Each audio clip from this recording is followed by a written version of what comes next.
Call to order the meeting of the Strategic Forces Subcommittee of the Senate Committee on Armed Services.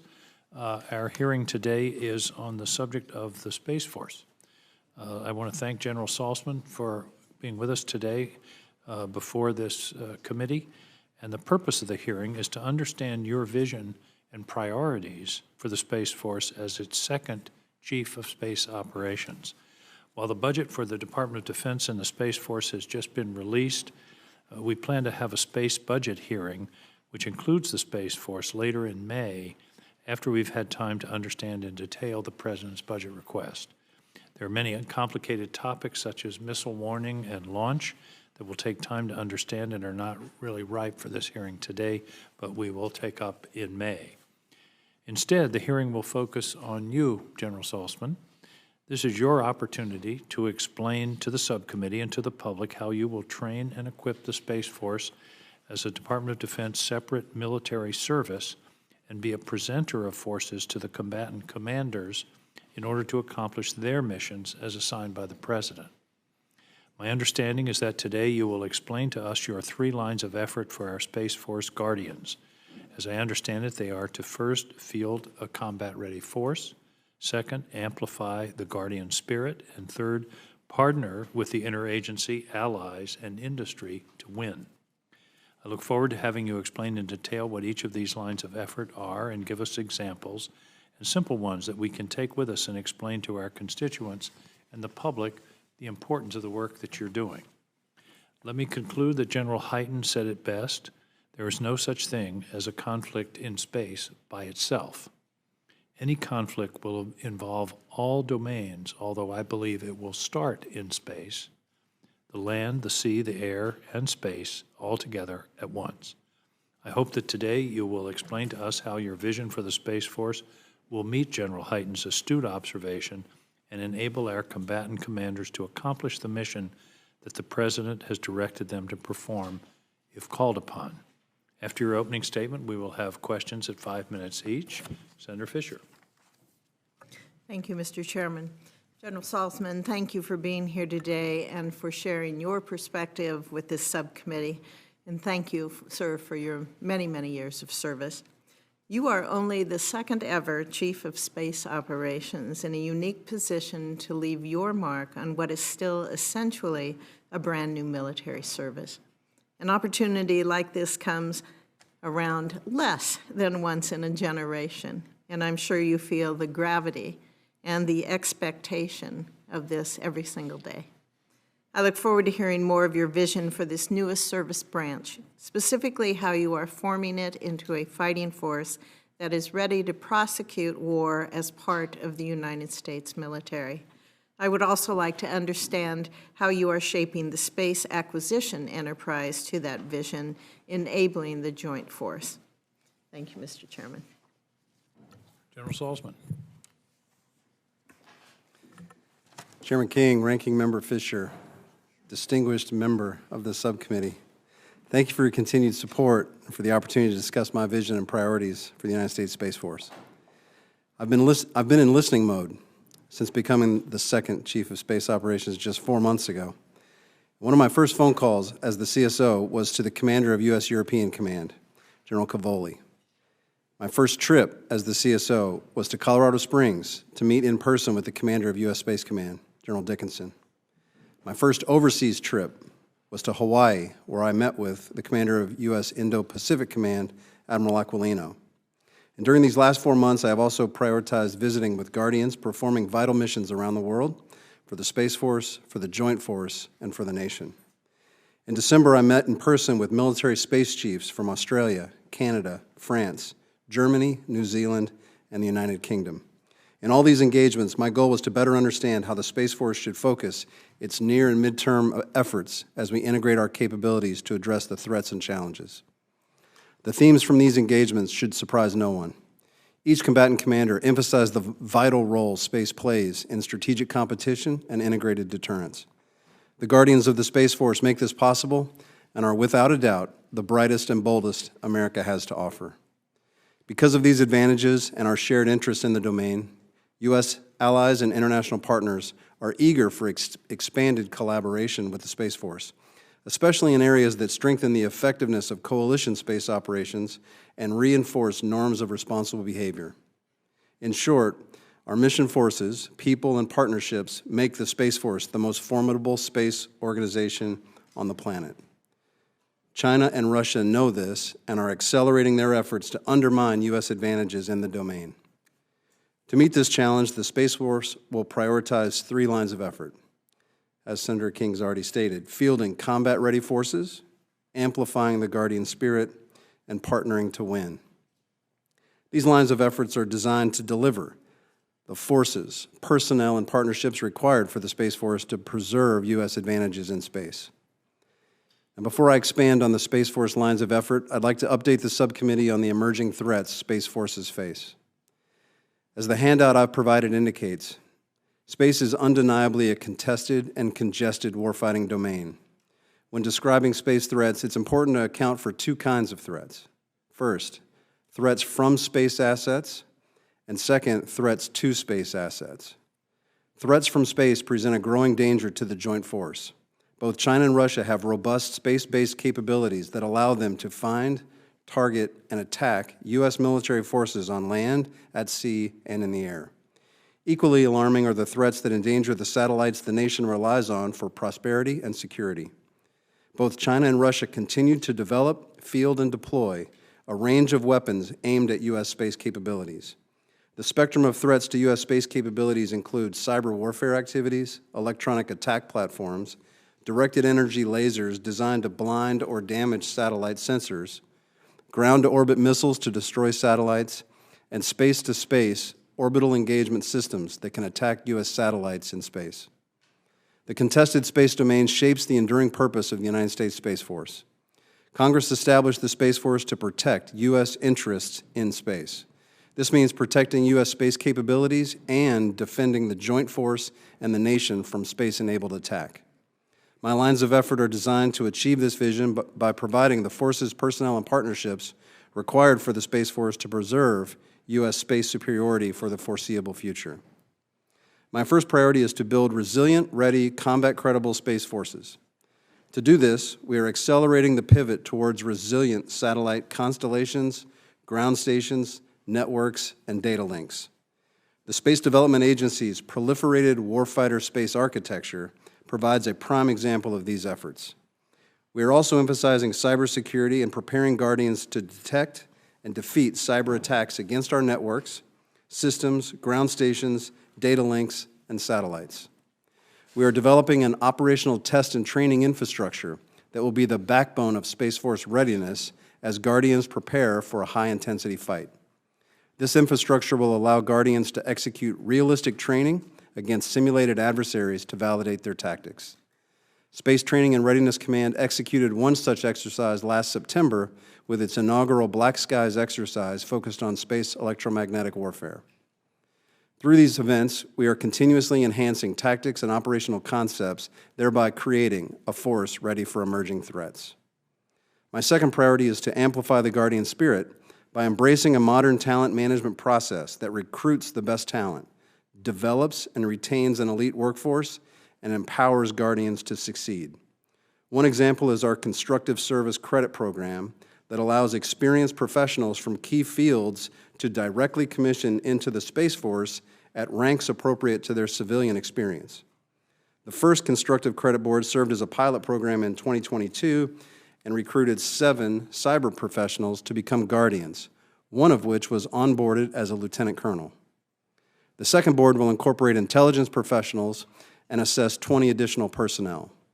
Over the last year, we have also deployed space-centric curriculum for basic military training, the Reserve Officer Training Corps, and Officer Training School. In addition, our partnership with the Johns Hopkins School of Advanced International Studies for Professional Military Education begins this summer. With congressional support, we will improve our modern talent management system by integrating the Air Force Reserve space element into the Space Force as a single component.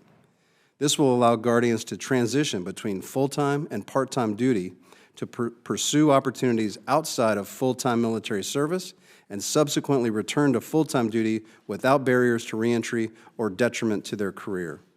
We will ensure that such experience is utilized in strict and careful compliance with federal acquisition and ethics regulations and appropriate conflict of interest statutes. The Single Service Personnel Management System will make retaining highly qualified guardians easier by facilitating flexible career paths, and we look forward to working with this subcommittee on that important initiative. My third and final priority is to strengthen partnerships the Space Force relies on to accomplish its mission. The Space Force will strive to eliminate barriers to collaboration, including overclassification, so we can build enduring advantages with our partners.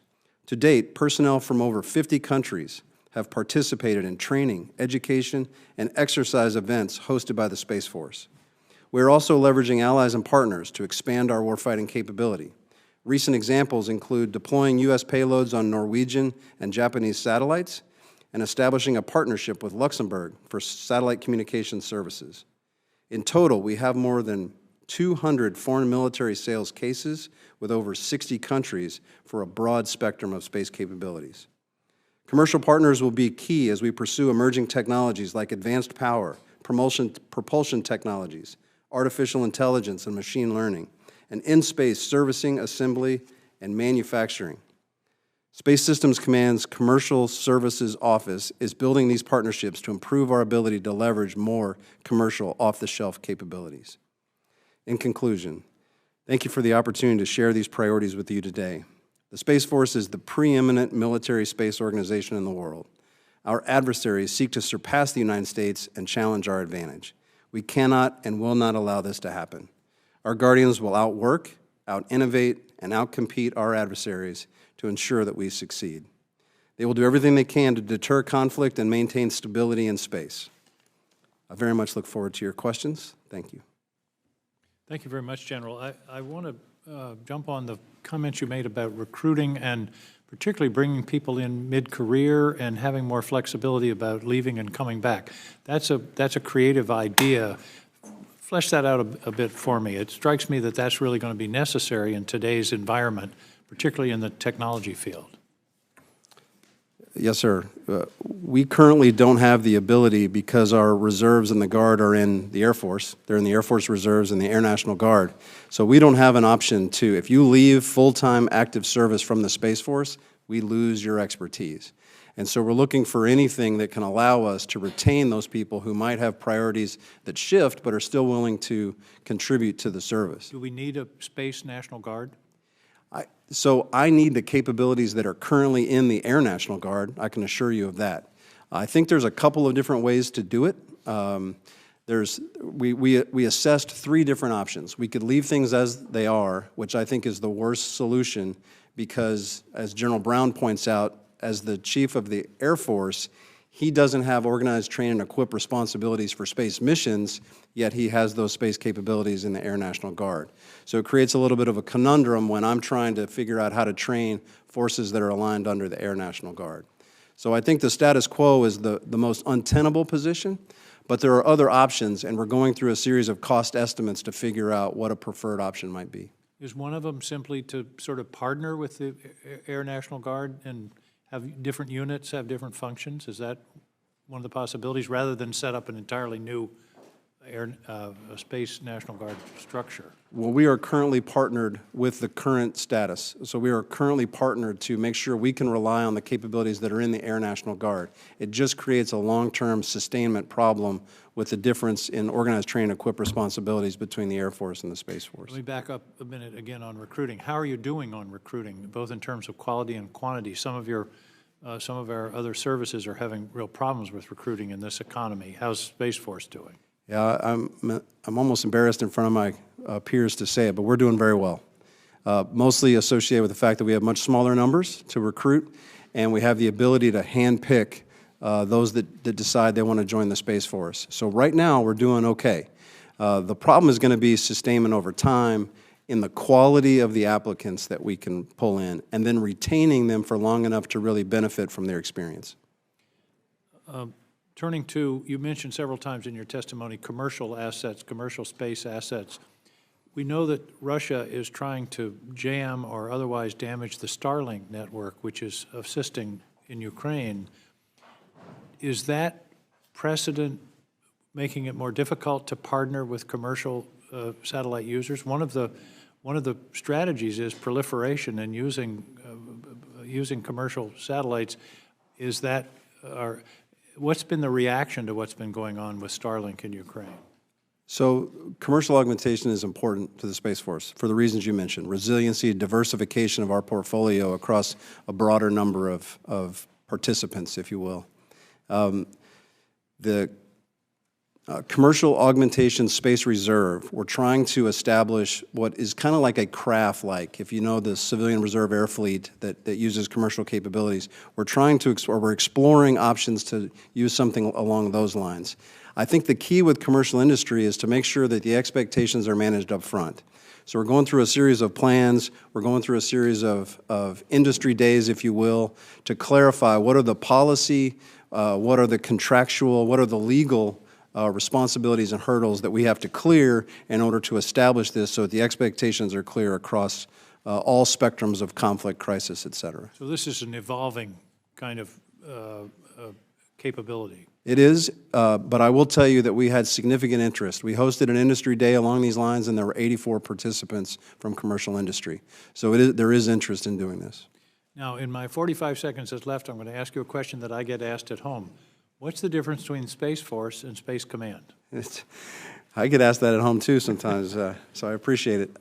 It's as simple as any of the combatant commands with the other services. If you were to think about U.S. Central Command and the U.S. Air Force, or Indo-Pacific Command and the U.S. Navy, for the U.S. Space Command and U.S. Space Force, we simply have different responsibilities. As the Chief of the Space Force, I have responsibility to organize, train, equip, and operate the forces that are then presented to U.S. Space Command, who has the authorities from the President and the Secretary of Defense to direct those operations. So you're organize, train, and equip. Space Command is operate, warfight. They have the authority from the President to conduct those missions, and they would direct our forces that are presented to them to conduct the operations. Thank you, General. Senator Fisher. Thank you, Mr. Chairman. General, as we discussed last year, the Next Gen OPIR satellite program, it's one of the key components of our future missile warning architecture, along with proliferated constellations of smaller satellites operating in the lower orbits. During your nomination hearing, you stated that having no gaps in coverage for missile warning was a high priority. The missile warning mission is the cornerstone of our strategic deterrent. You know, if we can't effectively respond, if we can't detect when our adversaries are launching nuclear weapons, we're in trouble. And so it is very important that we continue to fund this next-gen OPIR. Given really the importance of this no-fail mission, I'm concerned to see that the Space Force's fiscal year 2024 budget request appears to propose cutting the third GEO next-gen OPIR satellite. Does the Space Force intend to complete that architecture as planned? And if not, how are you going to mitigate it? That's a huge loss. Yes, ma'am. Thank you. The real architecture that we need is the one that is under that. Microphone on, General. Yes, it is. Can you hear me? Yes. So the architecture that we really need is one that's survivable in a contested domain. That's the proliferated LEO and multiple orbits to include mid-Earth orbits as well. So that's what the Space Development Agency and the SWAC analysis that we did is progressing towards. And that's the investment we made in FY24 to make that pivot. Because that's a pretty big technical shift, we wanted to make sure that we, for this no-fail mission, had some hedges to make sure that we didn't miss anything. So next-gen OPIR, we are committed to putting that on orbit, and we felt like a 2x2 was sufficient to ensure, one, that the mission did not have any gaps, it's a no-fail mission, two, that it was a hedge against any technical risk associated with the pivot to the more survivable missile warning, missile track architecture. So you're saying that with this pivot to the two lower orbits, you have no plans then to look at the GEO now? No, we have the plans with next-gen OPIR for 2 GEO and 2 HEO. That constellation we are still supporting in the FY24 budget has those 4 satellites in it. That's the long-term transition to the proliferated missile warning. But GEO satellites are too much of a target. So having them in low Earth and mid-Earth orbit creates a targeting problem for an adversary, which actually lowers the threshold for attack on orbit. It's more resilient, and it creates a level of deterrence because they can't attack the satellites. Okay. It seems like on the major acquisition programs that are executed by Space Force have been late. They have cost overruns, or both. Does the Space Force acquisition community, I guess I would say to you, how do you plan to address that? And do you agree with my assessment? Well, I've been doing in this business a long time, and so I've certainly seen the same things that you're noting there. So I can't argue with the facts about cost overrun and schedules. What I will say is I've been very impressed with the way Frank Calvelli has reorganized how we're doing space acquisition. With his appointment as the Undersecretary of the Air Force, Assistant Secretary of the Air Force for Space Acquisition and Integration, he's focused on several different things: buying small satellites, having shorter-term contracts, going with well-developed technology so that we don't have as many non-recurring engineering costs. When you say, I'm sorry to interrupt you, but when you say well-developed technology, is that you want to make sure things are proven? Would you say you're risk adverse then? I would say we want to make sure before we commit to putting something on orbit, if there is well-developed technology, we want to leverage it to the max extent. Otherwise, you have to build everything from scratch, and it delays things, and there's requirement shifts, and it can get in that spiral where you spend more money and delay the timelines. So where there is well-developed technologies, we should take advantage of those. And I think in satellite production, that's exactly where Mr. Calvelli's head is on that.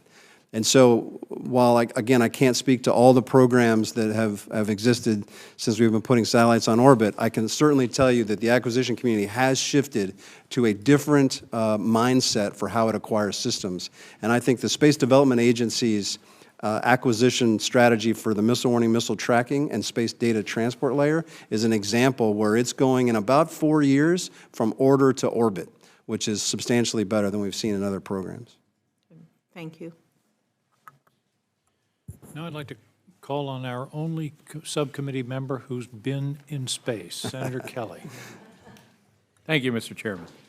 I had a couple detailed questions, and then the chairman asked both of them. So I'm going to go a little bit different approach here. So to the ranking member's question, you talked about that there's a little bit of a deterrent by putting something at a lower orbit, I think you said. Why is that? Why is it more likely that an adversary goes after something at GEO than it is if they are at a lower orbit? If this sounds at all like I'm lecturing an astronaut, I promise I'm not. So it's more than just the orbital regime. In low Earth orbit, to provide the coverage, you have to have a vastly greater number of satellites. Yep. Dozens, instead of from GEO, you can have a single orbit that would look at a third of the Earth. So by going to the low Earth orbit, we're buying smaller satellites and more of them. Oh, okay, it's the numbers. More satellites creates a targeting problem. Which one do you want to shoot down that you think is going to be the problem for the mission? Yeah, it's just more it's proliferated more LEO. So more, they got to shoot more rounds. A lot more. Take out the capability. So much more that I think the escalatory threshold is raised to the point where they probably wouldn't. Wouldn't do it. Okay. Okay, that's helpful. General, of the NRO, Air Force, Space Force satellites that we put into orbit, what percentage of those is Space Force responsible for? The the contracting, the management of the the operations to get these to their targeted orbit. Compared to the NRO? Yeah. Well, yeah. Like, what percentage do you have? Sir, let me get back to you with the specific But the number. NRO, The NRO has a number of constellations for its mission set. We have, I'm trying to think if there's any examples. We have the vast majority of Department of Defense satellites that have now migrated those missions. But not all of the Department of Defense satellites. I always hesitate to say all, but I'm struggling to think of an example. And how many launch providers do you have that you contract with currently to get those satellites into orbit? 2. And those are? ULA and SpaceX. And actually, for demos and other things, we've contracted other providers as well. I can get you the full number. And to date, while you've been involved with this, are we seeing, typical kind of success rates and safety records from both companies? Absolutely. Okay. And no identifiable, problems with that you feel puts our satellites at risk? No. I mean, it's been a while since we've had an accident. I mean, I saw one a long time ago, an NRO satellite, actually, that happened to be down at the Kennedy Space Center. Watched this thing blow up right after liftoff. I was on console out in California. Yeah, I just walked out of crew quarters, saw this, wasn't even expecting it, saw this rocket launch and then explode about 15 seconds later. Something you never want to see. Yeah, so it's great that we've gotten better at this, and SpaceX has I'd say a pretty remarkable record of success. ULA as well. We just need to keep that going. Sure. I think it's important to be, just constantly trying to look ahead and seeing what that next failure mode is, and make sure you have the workforce that is really tracking this stuff closely, because some of these assets are in the billions of dollars, as you know, General. Sure. So I've got another question. Well, actually, I do have about 50 seconds. So Space Force has been around now for a couple of years. I think maybe 3 years, is that right? A little over 3 years. A little over 3 years. And some of the Guardians incurred about a 2-year commitment when they transferred from the Air Force or from another service. Right. They're coming up on the end of that time. Are you seeing a good, re-enlistment rate for the enlisted ranks and officers that are going to stay on? Yeah, I think the final assessment is still out a little bit, because I want to see it all play out, the full cycle play out, before I really commit to this. But I'm encouraged so far, and I think we're providing the kind of challenges that the workforce is looking for. And so I'm still hopeful that we're going to be at good retention numbers, but we probably need to let this full summer cycle play out before we judge. Okay. Thank you. Thank you, Mr. Chairman. Senator Tuberville. Thank you, Mr. Chairman. General, you've been in your position now, what, less than a year, correct? 4 months, Senator. 4 months. Give us your #1 priority for Space Force. I need to make sure that the Guardians are ready to meet the threat. I've said this from day one. The systems that we're buying are exquisite. I want to make sure that the Guardians have the training and the ability to practice their trade craft, reps and sets, I call it. We've got to get those into the Guardians so that they validate their tactics and they are trained to meet any adversarial challenge that's thrown at them. So it's more training and people than it is anything.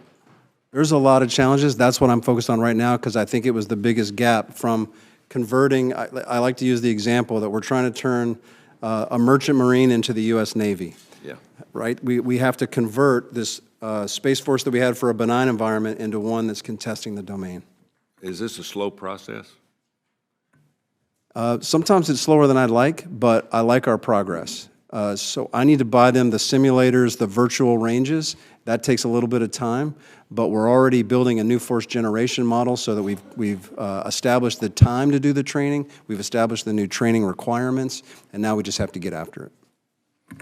So Spacecom has a RDT&E budget of $19.2 billion and a proposed procurement budget of only $4.7 billion. What's driving that difference? And do you see that change in the next few years? Sir, this is a way the Space Force has to do its business, because so much of our effort is spent in developing the satellites, and we don't have to put a lot of satellites on orbit traditionally, so there's less procurement than there is RDT&E. And so I think it's just the nature of the space business that we are front-loaded a little bit in terms of procurement to RDT&E balance. relative to what you might see in some of the other services that buy so many versions of that thing that they do RDT&E for, fighters or tanks or the like. And so even when we go to a proliferated constellation, our numbers will be so much smaller than what the other services have to buy. Yeah, in your mind, what cybersecurity standards minimum do you think new commercial satellites should have? I'm worried about the ground infrastructure and how the links are protected to make sure that we have access to those capabilities that are put on orbit. So in commercial terms, I'm a little less worried about the on-orbit cyber protections as much as I am the ground network. And I think those cyber protection standards are well understood, and we can hold the commercial providers accountable for putting cyber defense capabilities onto the ground networks. I've had several private companies come by my office saying they have a great idea how to take space debris down. Have you talked to quite a few of those? I have. What do you think? I think. Will we privatize it at the end of the day? I think there's a lot of different ways to go after that sort of problem. I haven't seen demonstrated capabilities, and I'm always thinking in terms of, it's one thing to have a pitch that says we can do something, it's another to have a demonstrated capability. I'll be honest, we do a lot of serious effort making sure we understand what's on orbit and preventing debris from hitting each other or things that we care about. Right now, I would say this isn't my #1 challenge, but if somebody feels like they can demonstrate a capability, cleaning up debris is an important concept as well. Because it's going to get worse and worse, right? It's not going to clean itself up. Yeah. A lot of people believe the conflict with China could very well start in space. What might that look like one day? The Chinese and the Russians have gone to school on us over the last 20 years, and they know that we've built a joint force structure that relies heavily on the assumption that space capabilities will be there.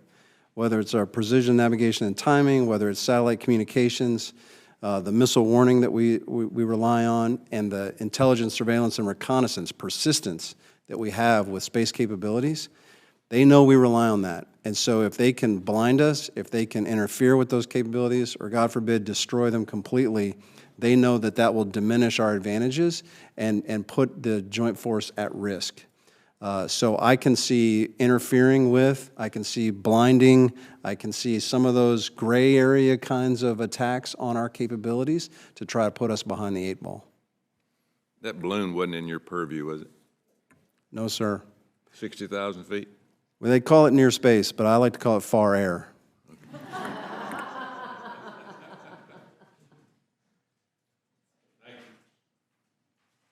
Senator Rosen. Well, thank you, Chairman King and Ranking Member Fisher. Good to be here today and holding this hearing. And General Salzman, thank you so much for everything you're doing. And I know everyone's been talking about workforce is key. We need a pipeline of qualified individuals. Going forward, you're just young, 3 years old, trying to get this workforce, and especially, like you said, research and development, critical. To protect our country and our families from the threat we feel from space. So STEM education, I talk about it an awful lot, but I really believe that investing in STEM educations is just essential to matching our adversaries' increasing capabilities, as you have alluded to, and also to addressing all of our tech workforce shortages. So, General Saltzman, during your confirmation hearing in September, you highlighted that Space Force has established a university partnership program, partnering with universities across the country to provide STEM students with research opportunities and increased Guardian retention. And so how has Space Force growth and retention benefited from this program? I'm real excited to hear about that. And what can we do better to support this program specifically? And maybe some national security focused STEM education initiatives at American universities generally.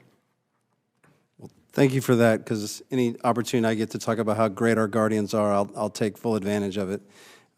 You would be really impressed with the quality of the people that are joining the Space Force.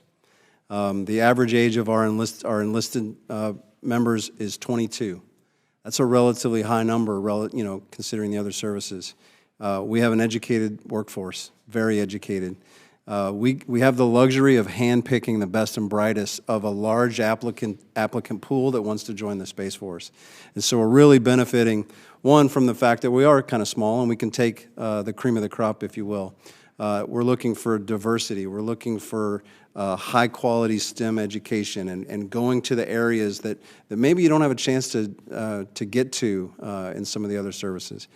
A remarkable set of opportunities that we've taken full advantage of. Every time I go out in the field, I'm just impressed with the quality and capabilities of the Guardians that I see doing the job. So we should help expand these programs to make your job a little better. Well, as long as you expand the number of people that help me select, right? So I think there were 42,000 hits of interest to join the Space Force, and we have about 1,000 slots. Right. So culling that down to who's eligible, who Right. can meet the requirements, and there's a lot of effort there too. So I'm real happy with the way the recruiting team is done. I'm real happy with the standards that we've set. I'm really happy with the quality of Guardians that we're getting in.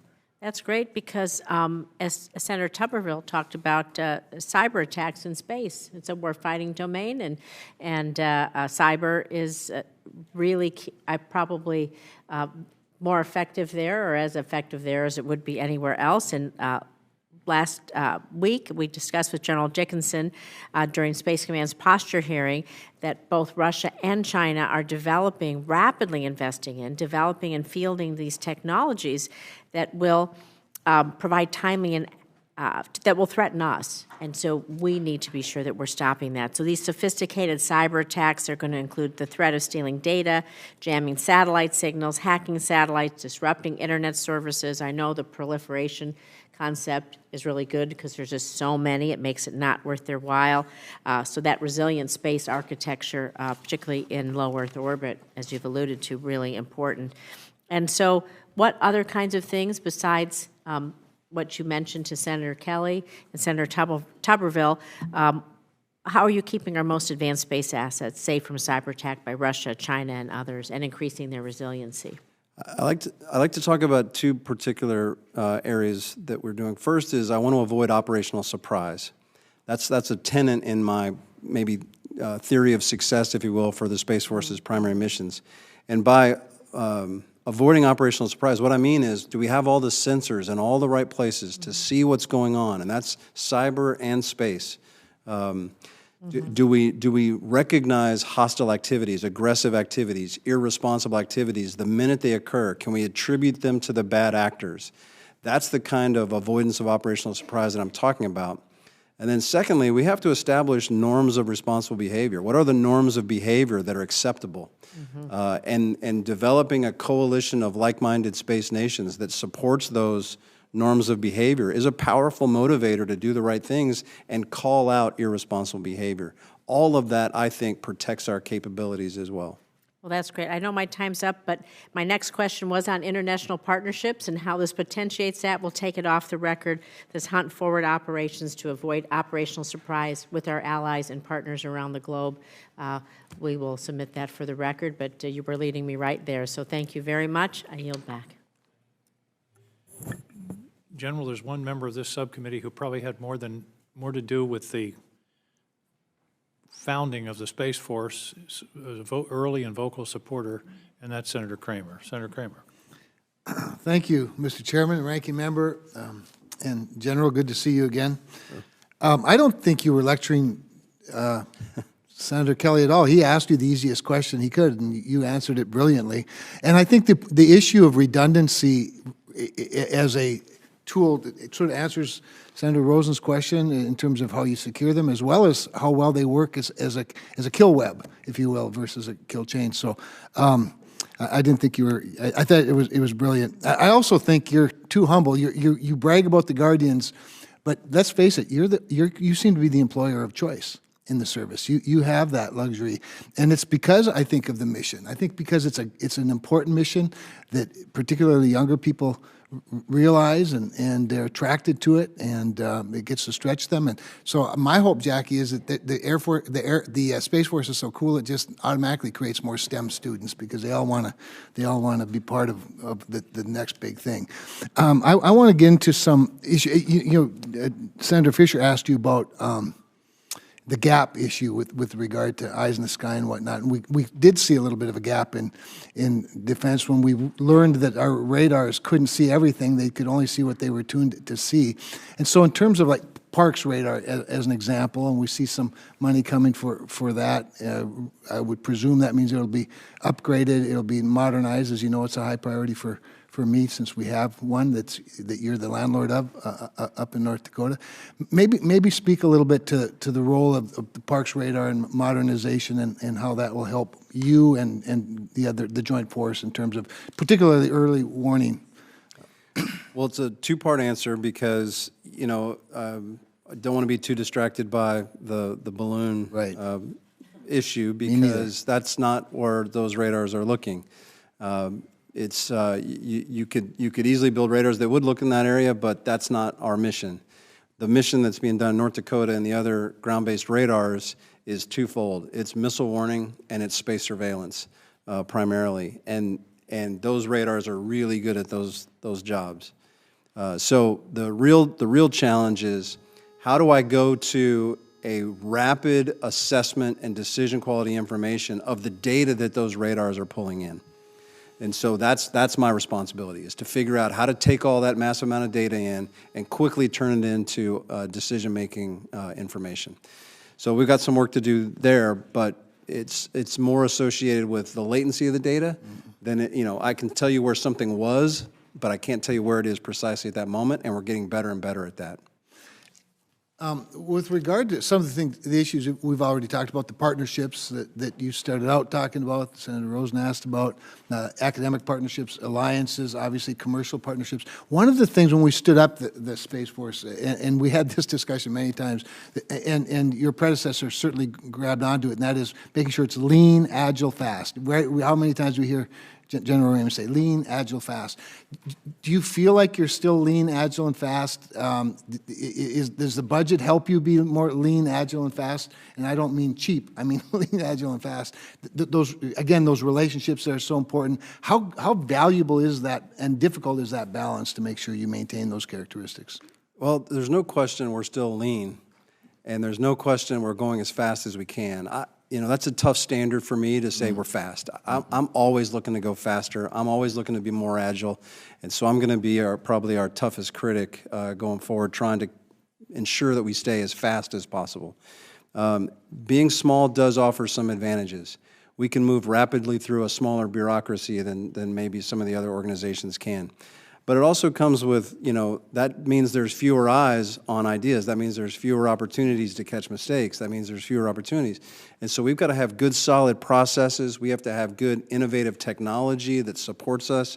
And so there's no question we're still lean, and now we're trying to become optimized based on that size to make sure that we're still producing high-quality capabilities for a high-quality workforce. Well, that's a great point, because the bureaucracy can gobble you up and slow you down as well. So we like oversight. We're all about that, but we want you to be as agile as you need to be to keep up with the speed of China, as I like to say, which is really important. One last thing, I just want to make sure that you're getting the type of the right policies that don't restrict your offensive abilities. We've heard a lot about that. You've spoken to it at some points. Again, whether it's the budget or the administration or up chain of command, do you feel like you have the right policies in place to both protect and attack if necessary? I can assure you there are no policies that prevent us from exploring a full spectrum of operations.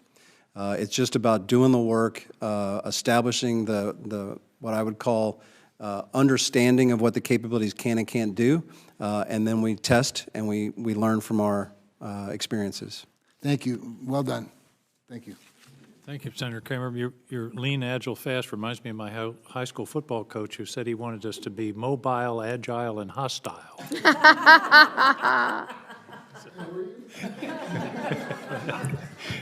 I'm not going to go into our record. But our team motto was, "We're small, but we're slow." That was our problem. Senator Gillibrand. Thank you, Mr. Chairman.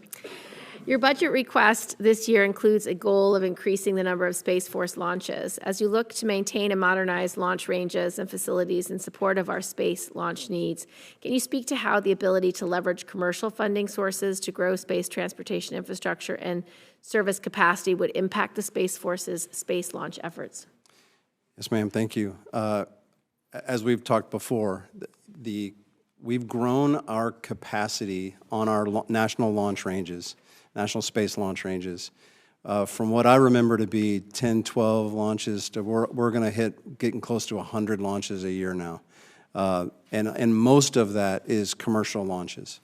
And so the infrastructure that we're providing is being used, and it needs to be refurbished on a more regular basis than it did what I'd call the old days. And so I think the commercial industry understands this, and they're trying to figure out the best ways to help support. And now we just have to look for the contractual and legal mechanisms to make sure that we can maintain that infrastructure. Our investments in the range of the future start us down that path, but we've still got a lot of work to do over the FIDEP, I think, to make sure we maintain the kind of infrastructure we need to support the commercial industry. As you've said, your mission is very technical. Ensuring Guardians are properly trained and able to execute their missions requires access to advanced ranges. Do you currently have the training resources you need to provide fully trained Guardians to combatant commanders? And are any additional resources required to ensure we have a Space Force fully capable of operating in the space domain? The FY24 budget submission includes about $340 million dedicated to operational test and training infrastructure. I think that's sufficient for this year because we've got a lot of study to do to make sure we're building the right kind of ranges, the right kind of simulators, and we're learning as we go a little bit. So I'm really comfortable with the level of investment we're at this year for FY24. Last week, you spoke about the concept of competitive endurance. From reporting, it appears to center on space domain awareness, resilience to deter attack, and responsible counterspace activities. Can you speak to how the Space Force's budget proposal will help to achieve competitive endurance through each of these three core tenets? For avoiding operational surprise, that's the space domain awareness tenet, and we are investing heavily in new sensors. We're investing in capabilities with our allies and partners to also increase the data set associated with space domain awareness. And perhaps most importantly, we're investing in space command and control capabilities, which is kind of military talk for how do you take that data in and rapidly turn it into operational decisions. And so I think we have good software investments to make sure that we're doing the decision support tools that go with that space domain awareness. And go ahead. Go ahead, no, finish. Well, the resiliency piece is also important, and this budget definitely invests in shifting to a more resilient space architecture. We've started that pivot now in earnest. So looking on your documents, you have this contested space document about what China's doing. The PRC has developed counterspace and anti-satellite weapons, including demonstrations of anti-satellite missiles, which you say are launching orbit to ground. And the ability to move a defunct satellite. Can you speak to our ability to defend against these counterspace assets and exercise space superiority? The transition to a proliferated LEO missile warning, missile tracking architecture includes the capacity to find, fix, and track hypersonic capabilities. So that's why that's such an important transition that we're making. With regards to grappling satellites and pulling them out of orbit, much tougher to deal with when you have less than maneuverable older legacy satellites. So again, shifting to a proliferated LEO constellation where you don't have what General Hyten called the big juicy target sitting there at GEO, makes that a much tougher proposition for them to execute against. That makes sense. What lessons are you learning from the war in Ukraine about the role of the space domain in large-scale military operations? Well, the most important observation is that space is critical to modern warfare. We've seen the Russians attack satellite communications. We've seen cyber attacks trying to dismantle. We've seen GPS jamming. They recognize that space is a force multiplier, and they're willing to attack it. The fact that we have to defend against cyber attacks in the ground networks reminds us that ground is also a part of space and that those networks are critical assets. But I think we're also seeing the power of commercial augmentation, that there is a viable path for commercial augmentation to provide capabilities. And then I've been kind of harping on it through the testimony here, but proliferated LEO, that's what we're seeing used to support Ukraine, and it's turning out to be a much tougher target for the Russians to take apart. Agreed. Thank you, Mr. Chairman. Thank you, Madam Ranking Member. Senator Rounds. Thank you, Mr. Chairman. General, thank you for your service. There have been efforts, General, driven by political decisions regarding the shared use of the 3.1 to 3.45 gigahertz or S-band portions of the spectrum. Can you confirm that you have systems critical to our national security that reside on this portion of the spectrum? Yes, Senator, we have a space surveillance radar that's currently in development that does occupy that portion of the spectrum. Would it be not just radar, but perhaps communications that are in that portion as well? As it turns out, I think the key emergency kinds of communications live just outside of that band. So as long as we manage very narrowly that strip, we would avoid those particular. Okay, so it's primarily radar. It's primarily radar Okay. for the Space Force. Okay, so Yeah. the communications portion is not the part. Well, I wouldn't want to talk to the other services understand. capabilities. So from a Space Force perspective. Okay, thank you. Can you provide your professional military advice on how detrimental it would be to your mission and the security of our nation if you lost the use of this portion of the spectrum? I think the most important thing I can say is I'm not exactly sure because we haven't done the technical analysis of exactly what vacating or sharing any of that spectrum would look like in terms of cost and technical performance. But we do have a study ongoing, and so we would hope that any legislative decisions or decisions along these lines would wait for that study to come out later this fall so that we could make the decision with data-informed analysis. Have you been given the opportunity to provide your professional military advice on the DoD's use of this portion of the spectrum? Yes. Thank you.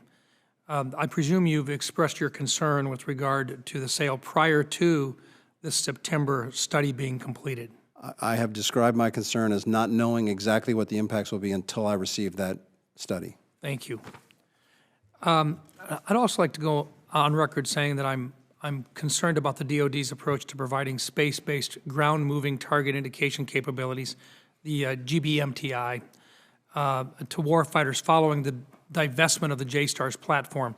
It's my understanding that this capability is being moved under the funding authorities of the intelligence community. We do not have really to get into the fine details here, but can you share with me how you are assuming that the JROC or the validated requirements are captured in the acquisitions process of a platform owned by the IC community?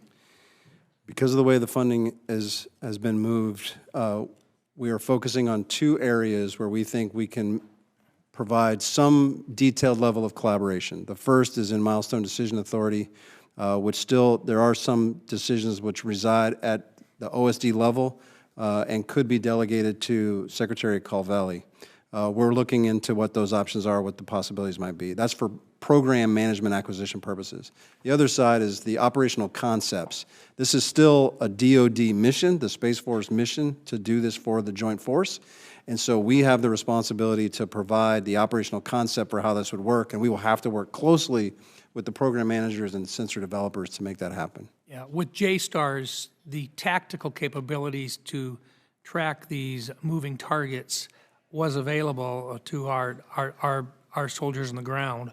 We just want to make sure that that same capability is still found in a space-based system. And that's what we're really talking about here, isn't it? Yes, sir, and the beauty of the sensors that are being developed is they're more survivable relative to the current threats we're facing, and we're going to do it at a global scale as opposed to a very small AOR the way the JSTARS. We just don't want to get it lost in that this needs to be made available for Title 10 operations. These are direct operational support activities. The mission falls to the Space Force and the Department of Defense. Thank you. I understand that there is a legislative proposal in the works to integrate the reserve elements of the Space Force. This seems like a logical move as your service matures and embraces its organize, train, and equip roles. It's also my understanding that the Space Forces residing within the Guard element still reside within the Air National Guard and is organized, trained, and equipped by the Air Force. From your perspective as the Chief of Space Operations, what should the subcommittee consider to provide the most seamless oversight of these forces as the Space Force matures? First, let me describe the reserve integration. I think this is a very important legislative proposal that I hope you'll give due consideration to. It gives us the flexibility to have both part-time and full-time guardians in the Space Force, which is going to give incredible career flexibility and hopefully serve as an innovative way to retain the kind of expertise that we know we're going to need moving forward. I think we've done a much better job of capturing kind of the key details that are needed in legislation to make that proposal work, and I hope that we can continue to work with this committee and others to make that happen. From the Guard standpoint, I've been clear from the beginning that the critical capabilities that are living in the Air National Guard for space are must-haves for the Space Force. That's the most important thing. I don't believe, because of the way organized, train, equip authorities reside with the Chief of Staff of the Air Force and my responsibilities, that General Brown feels like he can organize, train, equip space capabilities inside the Air National Guard. It creates a little bit of a disconnect. And so the current status quo is the toughest to figure out how to do properly. Other than that, I think there might be some options that are worth exploring that are based on cost estimates and the like. Thank you. And Mr. Chairman, I would just like to commend the General. He has taken a very direct and strong approach with regard to advocating for our airmen and guardians on the subject of the missile community cancer study. This is a case of where they're finding cancers in areas where these guys that are basically working underground for extended periods of time, and the General has taken a very direct and personal interest in seeing that this be pursued and that anybody that's out there, any one of these airmen or guardians, that they get help, they find out, and they keep track of. And I just want to commend him, and I would hope that the committee would make available time for him to be able to share with us moving forward just exactly what he has found with regard to any health concerns surrounding the cancers that seem to be more prevalent with these folks that are working underground in these missile silos. Thank you, Mr. Chairman. Thank you, General. General, a couple of follow-up questions. Several times you've mentioned the possibility of norms, developing international norms. Expand on that. Is that a realistic possibility? Will the Chinese and the Russians talk about international norms in space? Unfortunately, the norms that they talk about are not ones that we would support, and they've kind of shown a propensity to not support the ones we want to support. This is a battle of narratives over international norms. What I can tell you is when I talk to my counterparts in the other nations, they are interested in this. The Secretary of Defense issued his tenets for responsible behavior, and U.S. Space Command followed up with even some more details. Those are all widely viewed from my peers as helpful in establishing what it means in a like-minded set of nations with responsible behaviors in space. We have an initiative called the Coalition Space Operations Initiative, which is 7 countries that have also detailed what responsible behaviors in space means, very consistent with the Secretary of Defense's tenets. And so I think this is kind of a widespread understanding that we have to behave a certain way in order to maintain a safe, secure, sustainable space domain. And I believe there's widespread agreement for that. Is the State Department engaged in this discussion as well? They are. I think that would be an important aspect of moving this forward. Very important initiative. They are. Just a comment, you mentioned cyber protection several times.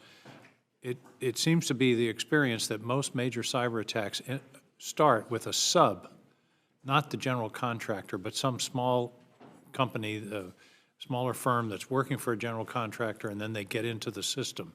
I hope that's something, when you're talking about the protection of your assets, and very rightfully you've talked about ground and space, that you worry as well about those small companies that might act as a gateway for a cyber attack. Yes, sir. I've talked to my cyber defenders at length. I'm not really a cyber professional myself. I don't understand all the technical details, but one of the most important things that they start with is mapping the cyber terrain. In other words, understanding exactly what the network looks like, where it might be vulnerable, and how they might best censor it to rapidly detect any kind of intrusions. And so to your point, understanding how all of the companies fit together in the cyber terrain is an important foundational aspect of cyber defense. Final question. Is Space Force in charge of defensive? You've talked a lot about proliferated LEO. Are you also in charge of developing the capability of maneuver and otherwise defending our space assets? Is that part of Space Force's mission? I would say it's important that as we develop our DoD capabilities through the Space Force, that we make sure we're applying all of the right concepts for active and passive defense to meet the requirements so that we have a survivable architecture on the U.S.'s worst day. And that's, of course, this is a relatively new concern. We own space for a long time, and but the Russians and the Chinese have been very active in anti-satellite technology. So we need to be developing counters to that in order to maintain a credible deterrent. Is that correct? Absolutely. And I think it's about how fast can we go. Again, my weak analogy is converting the Merchant Marine into the U.S. Navy. We've got a little bit of ways to go before we can take our legacy platforms that we've got so much utility out of and so much capability from, but convert them to providing the same or better capabilities while being able to perform in a contested domain. And we'll have to make that transition as rapidly as possible. Thank you. Other questions?